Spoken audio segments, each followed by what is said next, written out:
Greetings once again, spacefaring adventurers. Duuz-Diz-Din back again with Eden Zero, where previously, the last of the Dark Stars, Killer, had his virus that would cause the Eden Zero to self-destruct taken offline, thanks to the access keys by the other four Shining Stars. The Eden Zero was taken offline, and death was averted. However, Killer was not done.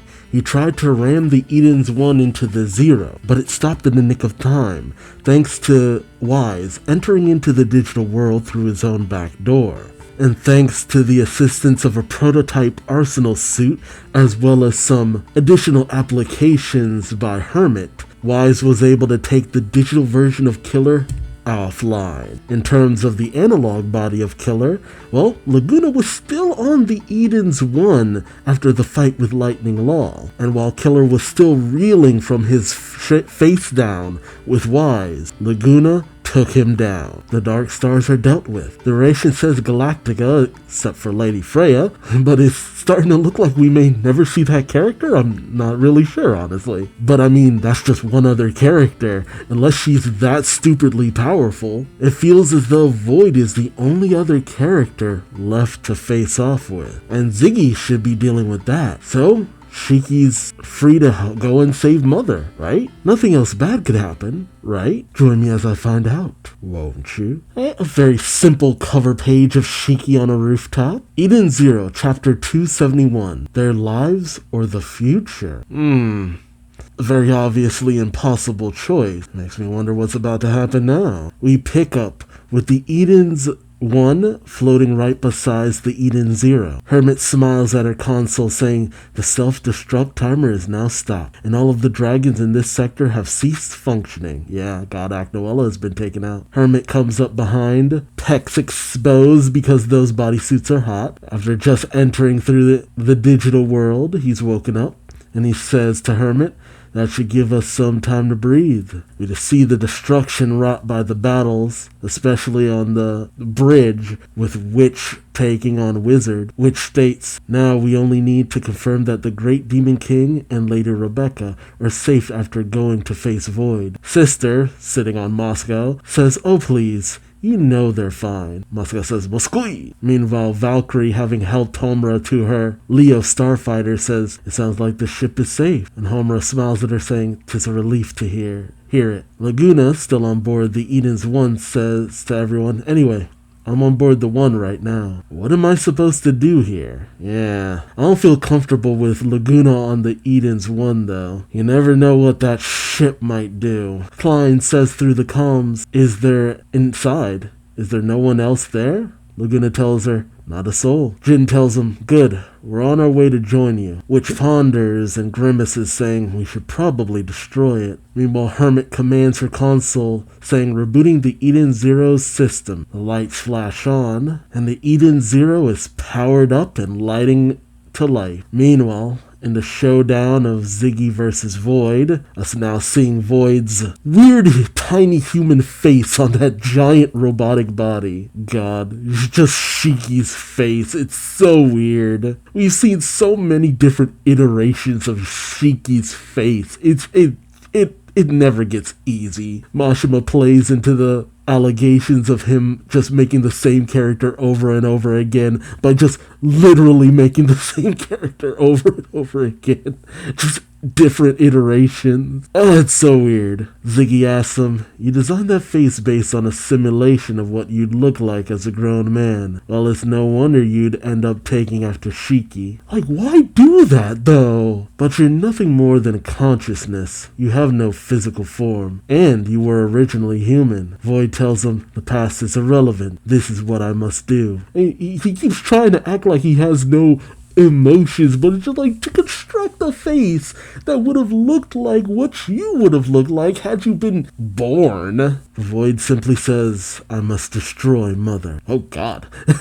And you see the small speck that is Rebecca's Leo starfighter with Shiki, Rebecca, Pino, and Happy on board, coming up close to Mother, and Jesus. I mean, yeah, she's gigantic, but God, once you actually see that perspective perspective. Rebecca and the others look on in awe, with her saying she's a whole heck of a lot bigger than I expected, with Shiki adding, bigger than I ever imagined. Happy smiles saying, but it's true, Mother really exists. Pino beams saying, she's wondrous. Oh, and Mother opens her eye. Gee. Oh, that's taking me off guard because I'm so used to her with her eyes closed. I'm like, oh God, she's opening her eye. As Shiki looks on in shock. I'm gonna be honest. This is.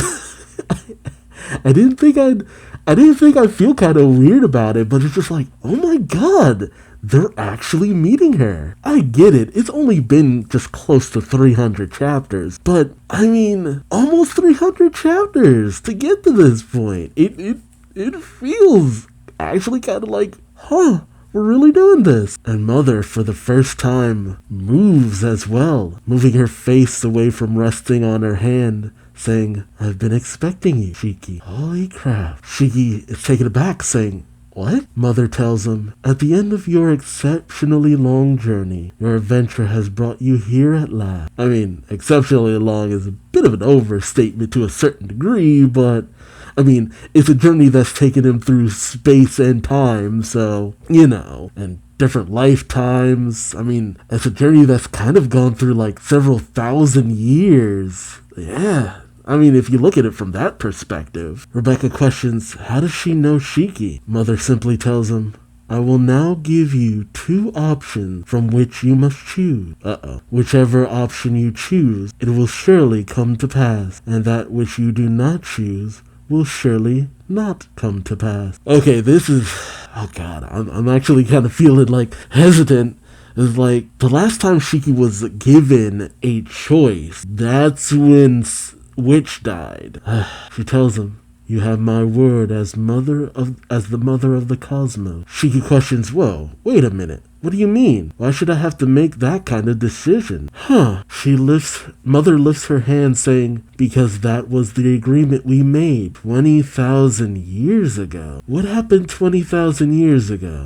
We never got an answer to all that. Shiki is shocked. Mother raises her other hand and asks, now, will you save me? Or will you take back the lives that have been lost? Lives that have been lost? Is she talking about the existences from 20,000 years ago? I swear to God, this is like a Kingdom Hearts plot line. With both hands outstretched, Mother tells him, if you save me, I will reclaim my rightful powers and assure unbroken peace from now into eternity. If you save the lives that were lost, I will cease to exist, and so I cannot guarantee your future, but those you hold dear will all be restored to life. Restored to life? This feels odd, especially if she is talking about the previous, 20,000 years ago. I mean, that seems odd to try to save people who are so long gone. Unless that was the mission from the start.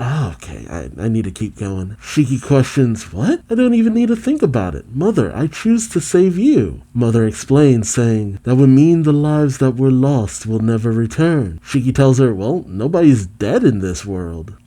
Wait, Mother tells him, it seems we have a misunderstanding. Yeah, Shiki definitely doesn't understand, and neither do I. Yep. It dawned on me, like, right in that second. I'm like, oh no. Is she talking about what I think she's talking about? Mother explains, the world of Universe Zero has not been finalized. Whether someone will live or die has yet to be determined. Should you choose to save me, the following will become certainty. The death of Valkyrie, the death of Wit, the death of all who live in this world but died in others. Ziggy, Elsie, Wise's mother, and many more. Son of a bitch! Ooh, that's the catch.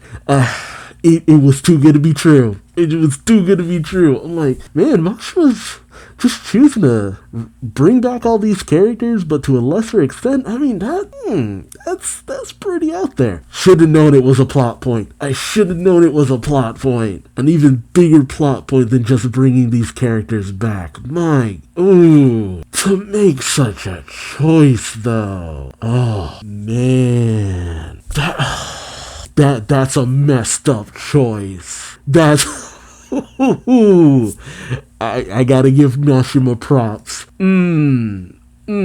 I never even considered there would be a possibility for something like. I just rolled with, hey, everyone's alive. Oh, that's cool. Mashima wanted to give us a happy ending. It's just like, don't celebrate too soon. Naturally, Shiki is stunned silent, and Mother asks, knowing that, can you still choose to save me? You know what? I gotta tell you, I felt bad about how I'd kind of been hating on the way a lot of the fights had been going, feeling like, some things haven't quite added up to what I feel like they should have added up to, and this and that and the other, and even the reveal of Void felt a little wonky. I'm like, oh man, am I not gonna like where all of this is going? But man, this choice makes all of it worth it. It just like, dude, because every worst possibility becomes a possibility. Every certainty.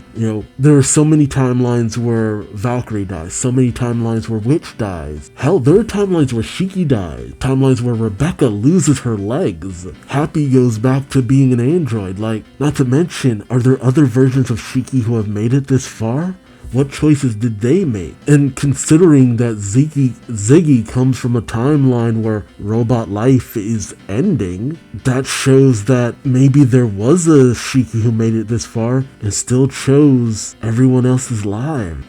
I mean, that's so messed up. I mean, what would you choose? The lives of... naturally, I feel like you choose the here and now, because they're my friend. They're the people we love. Of course I would choose to have everyone I know's loved ones be around, but you are guaranteeing an end point to everything. But everything has to come to an end. That's what makes life worth living. So would it really be that selfish? Yes, it would be. Because you're choosing your own happiness and the happiness of those closest to you. Yeah, it works out for the best, but it is still undoubtedly a selfish choice. Even if there are good intentions behind it. Because you're choosing the here and now over the lives of people who will exist thousands of years into the future. Humanity reached an endpoint, and robot life reaches an endpoint. But the biggest question is, why does this all lie on Shiki's shoulder? What is it about Shiki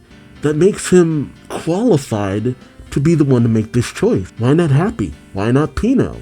Why not Rebecca? They're here. They are here in front of Mother. Why does Mother speak directly to Shiki? What promise was made 20,000 years ago? Was it a promise made to Ziggy who showed up there? And why was there a Ziggy who showed up there? Did he end up accidentally skipping where he was supposed to land? What happened 20,000 years ago? What about the previous existences of Witch, Hermit, Sister, Valkyrie, Brigadine, Killer, Clown, Wizard?